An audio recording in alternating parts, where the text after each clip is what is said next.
Hello guys, સ્વાગત છે તમારું બધાનું મારા બ્રેન્ડ ન્યૂ બ્લોગમાં. ગાઈસ, ફર્સ્ટ વિડીયો આપણો એડિટિંગનો હતો અને થોડી એડિટિંગ ટિપ્સની માહિતી આપી હતી.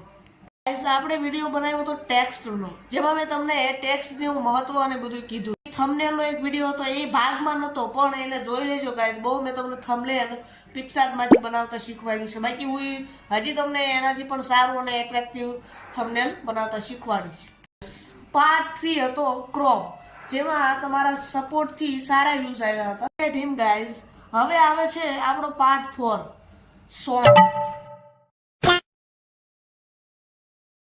તમને ન ખબર હોય તો કહી દઉં, અત્યારે હું આ વિડીયો બનાવવામાં કેટલી મહેનત કરું છું એ મને પોતે ના ખબર છે, બીજા કોઈને ખબર નથી. બીકોઝ લાઈક કરી નાખો, શેર કરી નાખો અને સબસ્ક્રાઈબ કરી નાખો. રેડી? તો સોંગની જે રીતે ટેક્સ્ટનું મહત્વ છે, જે રીતે ક્રોપનું મહત્વ છે, એ જ રીતે સોંગનું મહત્વ છે. વિડીયોમાં સોંગ મૂકવી આપણે કોઈ પણ વિડીયોમાં, તો વિડીયો થોડોક સારો અને એટ્રેક્ટિવ લાગે છે. સોંગની વાત કરું તો તમને VN, કાઇન માસ્ટર, ઇનશોટ જે પણ નોર્મલ એડિટિંગ કરતા હોય તમને સોંગ મળી જશે.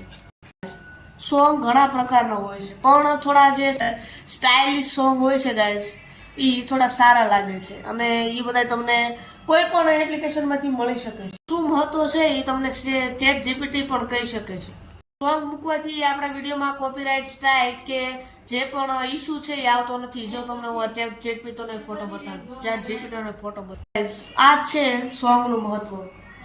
અને ખાસ આપણી ચેનલના હું તે તમને એક વર્ષ કહેતો હતો, પણ ખરેખર 2 વર્ષ પૂર્ણ થયા છે. મારી થોડીક મિસ્ટેક હતી.